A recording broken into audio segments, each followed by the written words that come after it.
There are so many apps and games and digital things out there that claim to help you study. There's Quizlet and Kahoot and StudyStack. And while some of these can be fun and they might be an effective way to do a final review of the material that you're learning, I argue that the best tools are the simplest tools. Cue the index card. Hi, I'm Katie Azevedo from SchoolHabits.com. I'm a private executive function coach who teaches students and professionals strategies to learn and work better. You can find me here, and here. And if you like what you see today, please give it a thumbs up, hit subscribe, leave a comment. All of that is super helpful. Okay, in this video, you are gonna learn 10 different ways to use index cards to study. You can use one, you can use them all, better yet, you can combine a couple of the strategies, but promise me, you are not gonna watch this video and do nothing. Deal? Why am I obsessed with index cards? Index cards are relatively inexpensive, they are easy to find, they are versatile, they come in various shapes and sizes and colors, and there are so many ways to use them for active recall. Okay, I am not going to waste any more time. Strategy number 1 for how to use index cards to study is to make flashcards and use the 3-pile method. The 3-pile method, if you've never heard of it before, it's because I made it up, but it works so well. Linked below, I have an entire tutorial on how to use the 3-pile method, but real quick, this is how it works. Step 1 is to make flashcards with the material that you're studying. Step 2 is to separate the flashcards into 3 piles. Concepts you know, concepts you don't know, and concepts you kind of know. This is sort of like your maybe pile. These are the ones that are on the tip of your tongue, but they're not quite there yet. Step 3, start with the pile that you kind of know, your maybe pile, because this is the material that is already started along the learning process. It is already starting to build those neural networks in your brain. Step 4, once you completely know the content from your maybe pile, you would move on to the don't know pile. Step 5, as you make your way through the don't know pile, gradually make another 3 piles as you become more familiar with the material. So from your don't know pile, you're going to end up with another I know it, I don't know it, and I kind of know it. And then step 6 is to repeat steps 2 to 5 until you know all of your material. Idea number 2 is to make flashcards and use the chunking method. The chunking method is another name that I made up in reference to a study strategy that I teach almost all of the students that I work with.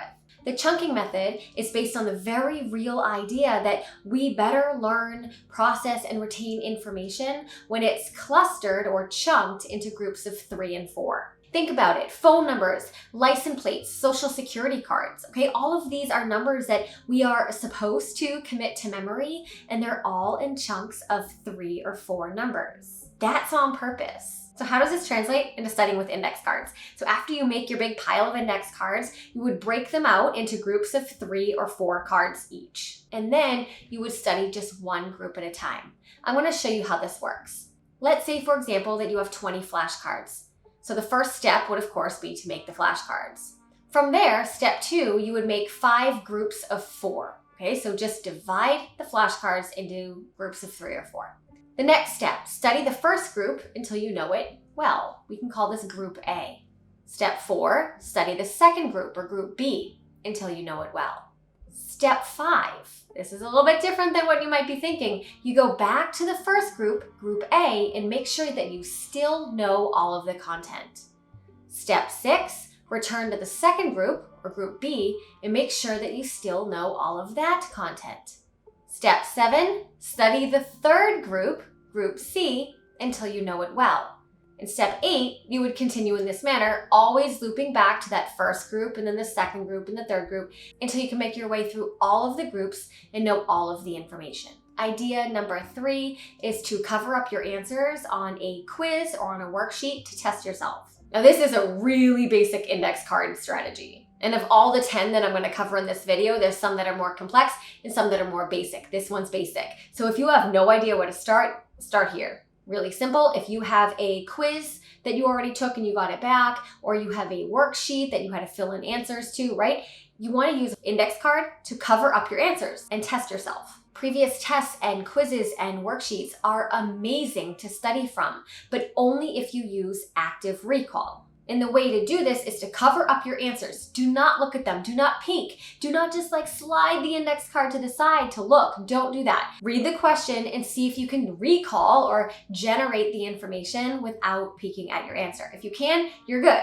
If you can't do it in practice, then you can't do it on the real test, right? Idea number 4, categorize and group the words. Now this strategy, to be honest, doesn't work for all content, but it works amazingly well for vocabulary. Our brains learn by connecting new information that's just coming at us to information that we already know. Quite literally, this is one of the only ways that we learn. I'm going to give an example. I've given this example before in other videos and things like that, but if we were to try a new fruit for the very first time and someone asked me, okay, Katie, what's the fruit taste like?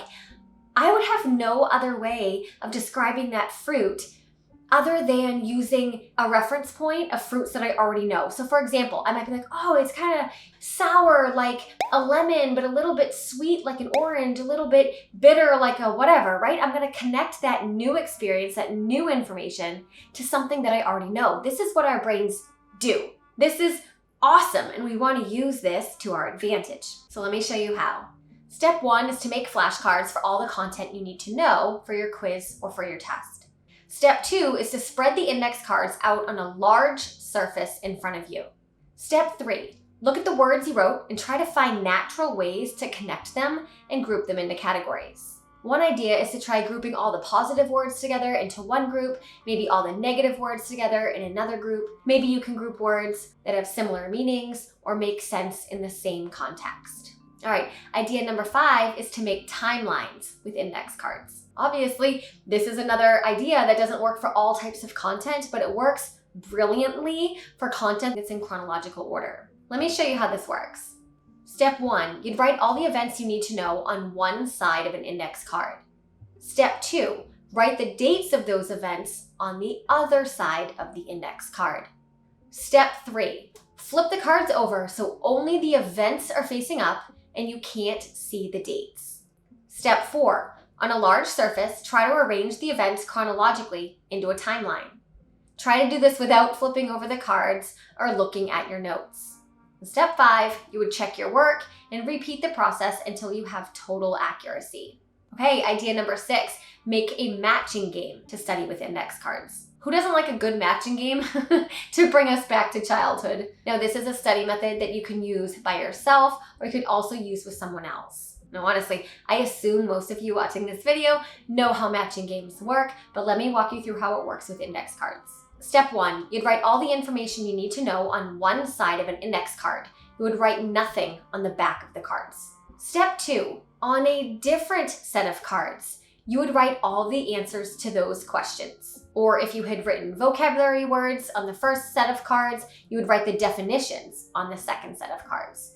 This is the information you would normally write on the back of the first group of index cards, but in this case, we're splitting the questions and answers into 2 groups. Step 3, shuffle the pile of index cards with the questions on them and lay them down face up in a vertical column on a flat surface in front of you. Step 4, next you'd shuffle the group of index cards with the answers on them, and you would lay those out, answers facing upward, in a second vertical column parallel to the first one.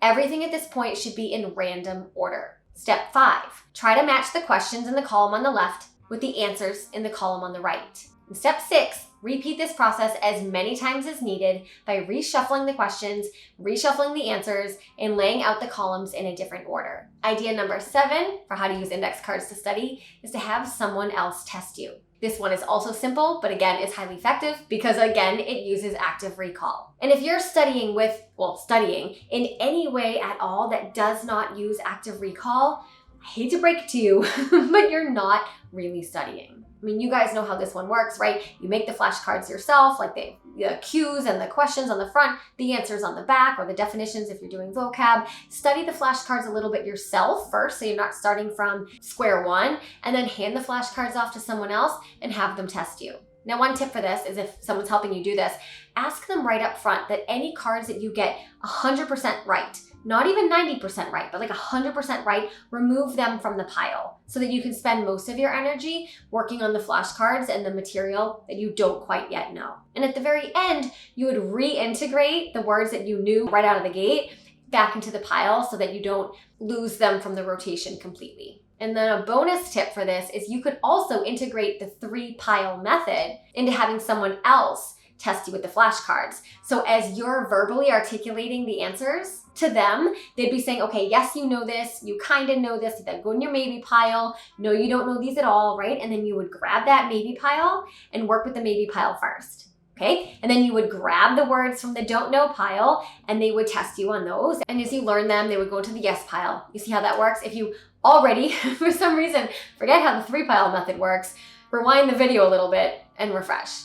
Idea number 8 is to create mind maps with index cards. Mind mapping is an awesome study strategy. I have an entire video that walks you through step-by-step example of how to do a mind map or how to use mind maps for studying. That is linked in the description box. If you are already familiar with mind mapping, then you're good to go. And the how to mind map with index card strategy that I'm gonna go over in a second will make sense to you. But if you've never mind mapped or you need a refresher or you don't even know how to use it to study, then you're gonna wanna watch that video so that you understand how to make a mind map first before you use the alternative of mind mapping with index cards. Okay, so let me walk you through an example of how do you make a mind map with index cards. Step 1, to make a mind map with index cards, you first need to make a mind map on paper. Once you have a full mind map on paper, which you can use your notes and your resources to make, then you move to the index cards. So the mind map you make on paper essentially becomes your answer key. Step 2, with your paper mind map next to you and a deck of cards in front of you, you're gonna write one index card for every concept that is on your map. You will only use one side of each index cards. So for example, if you have 30 words on your mind map, then you're gonna end up using 30 index cards. Step 3, shuffle your index cards. Step 4, you're gonna attempt to recreate the mind map with your index cards on a flat surface in front of you. Now the goal here, of course, is to do this without looking at your original mind map, because that's what makes it an active recall study strategy. Early on in this process, you might have to check your paper mind map once in a while to fill in the blanks when you've gotten as far as you can and you just can't go any further. That's fine, because step 5, you would repeat this process over and over again until you can recreate the entire mind map without looking at the original. All right, idea number 9, we are almost there, make a cheat sheet. I have a YouTube video explaining how to make a cheat sheet for a class. Yes, I will leave that linked below. And no, it's not cheating because you would never do that and that is dumb. Just to clarify. Now, if you are unfamiliar with how to make a cheat sheet, you can watch that video if you'd rather read the tutorial. I have the blog post linked too. But just a quick definition, a cheat sheet is a single piece of paper that contains all of the key information from a single unit. Now, in order to reduce all of the information that you learned over an entire unit to a single piece of paper, you need to, yes, I know we're talking index cards, hold on, I'll get there.